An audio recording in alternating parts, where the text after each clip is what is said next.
If you want to make your CapCut video look more polished and clickable, adding a custom cover is one of the easiest things you can do. In this tutorial, I'm going to show you how to add a cover to a video in CapCut on PC step by step, so you can choose the best frame or upload your own image for a cleaner, more professional thumbnail style look. This is especially useful if you want your video to stand out before people even hit play. And if this tutorial helps you, make sure to hit like and subscribe for more easy CapCut tips and editing tutorials. Alright, let's jump right in. First, open CapCut Desktop on your PC and load the project you want to work on. If you haven't already, import your video into the project and drag it down onto the timeline.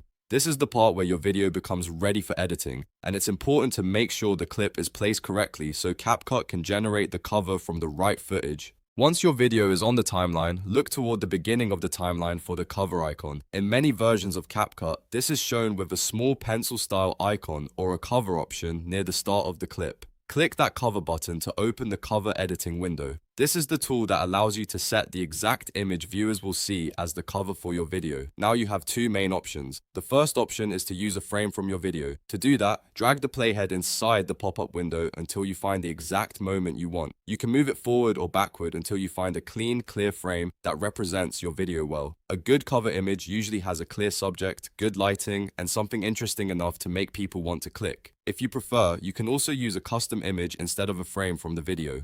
To do that, click Replace and upload an image from your PC.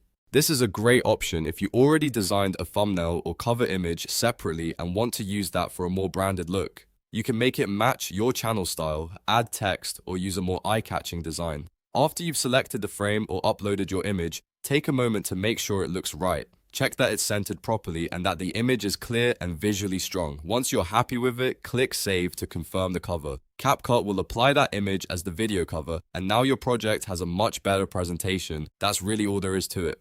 In just a few simple steps, you can add a cover to a video in CapCut on PC and make your content look much more polished. Whether you're using a frame from the video or your own custom image, this small edit can make a big difference in how your video appears. If this video helped, don't forget to like, subscribe, and turn on notifications so you don't miss the next CapCut tutorial. Thanks for watching, and I'll see you in the next one.